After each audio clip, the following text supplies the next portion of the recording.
Bakunzi b'isamirizi y'ivyiza vy'Uburundi muriko muradukurikirana muri kino gitondo co kwa 28 ntwarante umwaka wa 2023 n'umwanya wo makuru tugire tubashikirize kuri mikro ni jewe Alex nimubona mu buhinga bw'ivyuma tukaba turi kumwe na Natane Ntunzwe n'Imana.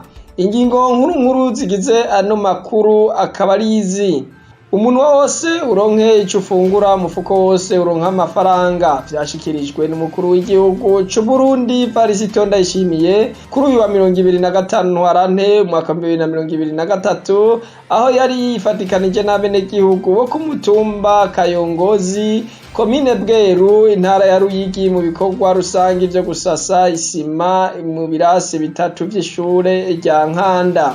Umunyamabanga mukuru w'umugambwe CNDD-FDD arashimishwa n'ibikorwa birangurwa n'abakenyerera rugamba nayo Goreti Yamuremye asanzwe barongoye ku rwego rw'igihugu abasaba gufata ya mbere mu kwiteza imbere. Vyashikirijwe kuri uyu wa gatandatu Igitega hariko hahimbarizwa umunsi wabahariwe. Abenegihugu baba mu Kamenge, Mirango no ku Mashurwe bazoronswa amazi avuye imatyazo muri komine Mubimbi intara ya Bujumbura. Ivyo vyashikirijwe n'umuyobozi wa Regideso Dr Major Albert Manigomba kuri uyu wa 27 ntwarante.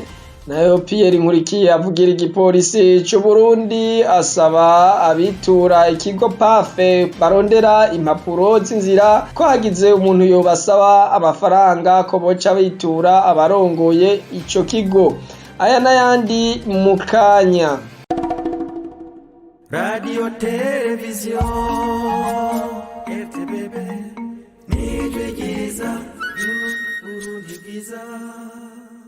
Turasubiye kubaha ikaze muri ano makuru. Ubu naho ingingo imwe ukwayo: umuntu wose uronke ico ufungura, umufuko wose uronka amafaranga. Vyashikirijwe n'umukuru w'igihugu c'u Burundi Varisito Ndayishimiye kuri uyu wa 25 ntwarante umwaka wa 2023 aho yari yifatikanije n'abenegihugu bo ku mutumba Kayongozi, komine Bweru, intara ya Ruyigi mu bikorwa vyo gusasa isima mu birasi bitatu vyo kw'ishure shingiro rya Nkanda. Varisito Ndayishimiye ahamagarira abenegihugu bo kuri uyo mutumba kwitanga mu bikorwa bafise umutima wo gukundana kandi bagakorera hamwe kugira ngo bateze imbere igihugu. Twamenyesha ko avuye ngaho aciye aja ku mugwa mukuru w'iyo ntara kugurura insamirizi nshasha yitwa Agaseke FM isamiranira muri iyo ntara nyene ku murongo w'102 n'ibice indwi. Umunyamabanga mukuru w'umugambwe CNDD-FDD arashimishwa n'ibikorwa birangurwa n'abakenyerera rugamba nayo Goreti Yamuremye asanzwe barongoye ku rwego rw'igihugu abasaba gufata ya mbere mu kwiteza imbere. Vyashikirijwe kuri uyu wa gatandatu Igitega hariko hahimbarizwa umunsi mukuru wahariwe abakenyerera rugamba. Iyi nkuru tuyishikirizwe na Deborah Ntakiyisumba. Umunsi wahariwe umukenyera rugamba mu mugambwe CNDD-FDD warahimbarijwe ku mugwa mukuru wa politike Igitega kuri uyu wa gatandatu igenekerezo rya 25 ntwarante uyu mwaka wa 2023. Ibirori bikaba vyatewe iteka n'umukuru w'inama nshingamateka y'u Burundi Gerard Ndabirabe, umunyamabanga mukuru w'umugambwe CNDD-FDD Reveriyano Ndikuriyo hamwe n'izindi ndongozi zitandukanye hamwe n'abaserukiye umugambwe CCM mu gihugu kibanyi ca Tanzania n'uwaserukiye igihugu ca Nigeria. Hakaba hari n'abandi barungitse ubutumwa bo mu bindi bihugu. Umunyamabanga mukuru w'umugambwe CNDD-FDD Reveriyano Ndikuriyo yamenyesheje ko uwo munsi mukuru w'abakenyerarugamba washizweho mu ntumbero yo kubahuza. Arashima kandi abakenyerarugamba ku bikorwa bakora nk'uko icivugo kibivuga ngo biragaragara ko bari mu karangamutima k'umugambwe CNDD-FDD. Uyu munsi mukuru waje mu ntumbero yo guhuza abakenyerarugamba bose biginana, birimbura, bisuzuma intambwe bagezeko n'intererano yabo mu gukomeza umugambwe no mu kubaka igihugu gishingiye ku ntumbero, imigabo n'imigambi y'umugambwe wacu mwiza wa CNDD-FDD. Turashima umutima wo gukorera hamwe no gufashanya uranga abakenyerarugamba, kwigishanya no kuzuzanya kugira ngo koko iterambere ridushware twese atawukumiwe canke ngo yikumire. Turashima kandi ko ibikorwa vy'impuhwe birangurwa, guseruka ku bari mu bibazo, kuremesha abaremewe, n'ibikorwa ko kuvyerekana ko abakenyarugamba bari mu karangamutima k'umugambwe wacu mwiza wa CNDD-FDD. Icivugo cy'uyu mwaka aho turamutse duhimbaza umunsi mukuru ku nshuro ya kabiri, twahisemwo igikurikira: bakenyarugamba ijukira ibikorwa byo kwiteza imbere, biteza imbere igihugu cacu, kazoza kacu n'abadukomokako. Tegure kazoza keza k'imiryango yacu n'igihugu, gutyo isemo turiko turaduza ntirize rimeremwo ugwiri n'amahwa. Nayo Marie Goreti Yamuremye aserukira abakenyerarugamba ku rwego rw'igihugu yabasabye kugirira isuku aho babaye, korora kijambere mu guhera ku dutungwa duto duto, kwimba nyabarega hamwe dushobora kuronka aho dushira umwavu, ivyo dukubuye kugira ngo turondere amase, kubaka ubwogero kugira ngo tubandanye kugira bya suku, nihagire umukenyerarugamba canke umunega wiwe barara batoze, gutunganya neza akazu kasugumwe. Duhamagariye ingo zose kuba zifise akazu kasugumwe, niho isuku rizoheza rikiyongera. Tubasavye kandi yuko boba bafise agaserama kugira ngo iyo bogeje ivyombo baronke ingene bavyanikira, hama bavyinjize vyakamutse neza.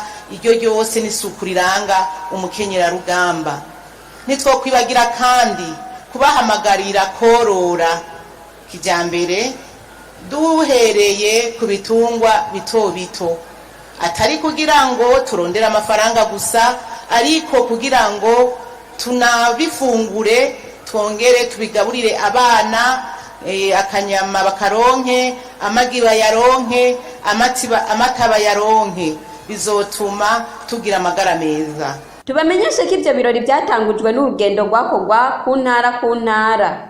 Arakoze Debora Ntakiyisumba kuri iyo nkuru yadutororokanije. Tumira amateka tonyi hanyuma tubandanye. Radio televiziyo turagukunda cyane, bivuye ku mutima, ibiganiro byawe bidushika kunyota. Radio televiziyo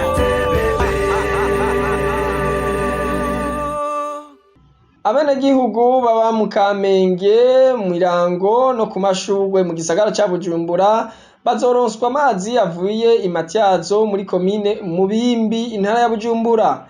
Vyashikirijwe n'umuyobozi wa Regideso Dr Major Albert Manigomba abicishije ku rubuga rwa YouTube rwa Regideso hamwe no mu kiganiro yahaye abanditsi n'amesha makuru, aho amenyesha ko ibice 85% vy'amazi bakoresha mu gisagara biva mu kiyaga Tanganyika, kandi ko ibibenga bibiri bayayungururiramwo vyubatswe mu mwaka w'1985, kandi ko vyategerezwa gutanga amazi kugera mu mwaka w'2005. Kubera ko Regideso itagira kurikirana umurindi w'abaza kuba mu gisagara, nuko cagiye kiraguka amakartier mashasha amwe aca abura amazi, ari nako cyo gituma bariko bariyumvira kuyakura ahandi. Igipolisi cy'u Burundi caraye cerekanye kuri uyu w'Imana igenekerezo rya 2026 ntwarante uyu mwaka umugabo yafashwe yagirizwa kwiba abarondera impapuro z'inzira, yiyita ngo n'umuyobozi w'ikigo kijejwe kugenzura abinjira n'abasohoka no gutanga impapuro z'inzira pafe, nkuko vyashikirijwe n'umuvugizi w'igipolisi cy'u Burundi Pierre Nkurikire. Akaba asaba ko abitura ico kigo bagiye kurondera impapuro z'inzira ko hamwe bagize ububaka amafaranga boca bitura uburongozi bw'ico kigo. Tumukurikire. Aha turasubiye gusaba abantu bose bakorera hajya muri kiya kigo canke abacitura bagiye kurondera zino mpapuro z'inzira ko hagize umuntu yoza ashaka kubasaba amafaranga boca bitura abarongoye kiya kigo cyangwa abakorera muri kiya kigo. Igiciro ca ziya mpapuro kirazwi kandi n'ukungene zikorwa zigatangwa birazwi abantu bose baza gusaba amafaranga mu minwe amafaranga arengeye kiya giciro ca ziriya mpapuro murabona yuko ibi ni bimwe bahora bandika kuri bwa buhinga ngurukana bumenyi bemeza yuko ngo kugira uronke ngo urupapuro rw'inzira passport ngutanga ngo amafaranga ngo 700 by'amarundi ngo miliyoni n'500 ngo miliyoni nangahe ngo ibiturire ngo biribwa ngo nabaje bazitanga murabibona yuko harabigira ko ari bajya bazitanga bakajya ayo mafaranga twarabivuze kuva kera ko hari abantu babasuma biyitirira abakora muri rujya gwego none rero turaberetse dukubitire mvugwa aho Igitega muri komine Nyarusange ubu nta munyeshure agisubira guheba ishure Imicegeranyo gitangwa n'umuyobozi w'indero muri komine Nyarusange cerekana ko abanyeshure baheba ishure ku rugero rw'ibice 12 kwijana. Ntaya ndenga Leopold umuyobozi w'indero muri yo komine amenyesha ko ibituma cyane cyane abanyeshure baheba ari ubukene mu miryango, ingwara, ukutitaho ivyigwa bigatuma biranda, hari na bamwe baheba atampamvu. Leho Ndansi ndeka tubane atwara umugwi ujejwe gukingira agateka k'abana muri komine amenyesha ko raporo zibashikira kandi ko ingaruka mbi ari nyinshi kuko baheba bataramenya gusoma no kwandika kandi ko komine n'igihugu baca bahaburira incabwenge. Reveriyano Sinarinzi nk'userukira intwaro aramenyesha ko raporo bazihabwa ariko ko hari gihe zishika ataco bagikiza narijya umuyobozi w'indero bakunda gutanga izo raporo mu mpera z'igice. Nk'umuti w'ico kibazo izo nzego zose zikaba ziyemeje ziko zigiye guhagurukira ico kibazo na cane cane mu gukorana n'amakomite yo ku mitumba kugiranira amanama kenshi n'abayobozi b'amashure abarezi hamwe n'abaregwa ubwabo. Ikindi gigiye gukorwa nuko umunyeshuri azoheba ishure bikazomenyekana azoca asubizwa ku ishure ubutarariye. Mwomenya ko mu buyobozi bw'indero bwa komine Nyarusange haheze imyaka 5 ata munyeshuri atwariye imbanyi ku ishure. Bakunzi b'insamirizi y'ivyiza vy'u Burundi aha niho turangirije amakuru ariko kubadufatiye hagati reka tubibutse ingingo nkuru zari ziyagize. Umunwa wose uronke ico ufungura umufuko wose uronka amafaranga vyashikirijwe n'umukuru w'igihugu c'u Burundi Varisito Ndayishimiye kuri wa 25 ntwarante aho yari yifatikanije n'abene gihugu bo ku mutumba Kayongozi komine Bweru intara ya Ruyigi mu bikorwa rusangi vyo gusasa isima ku birasi bitatu by'ishure shingiro rya Nkanda. Umunyamabanga w'umukuru w'umugambwe CNDD-FDD arashimishwa n'ibikorwa birangurwa n'abakenyerera rugamba nayo Goreti Yamuremye asanzwe barongoye ku rwego rw'igihugu abasaba gufata ya mbere mu kwiteza imbere. Byashikirijwe kuri wa 6 Igitega aho ariko hahimbarizwa umunsi wabahariwe. Abene gihugu bo mu Kamenge, Mirango no ku Mashurwe bazoronswa amazi avuye imatyazo muri komine Mubimbi ntara ya Bujumbura.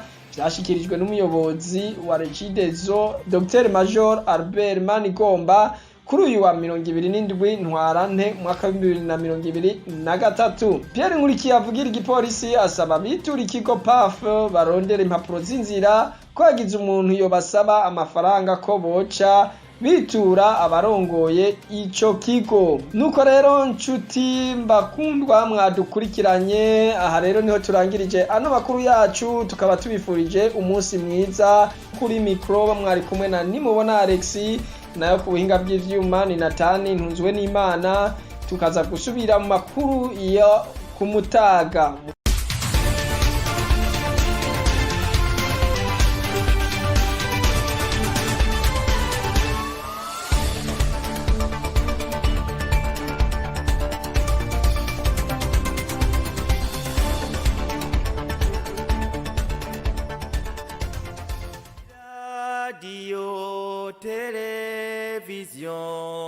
Télévision RTBB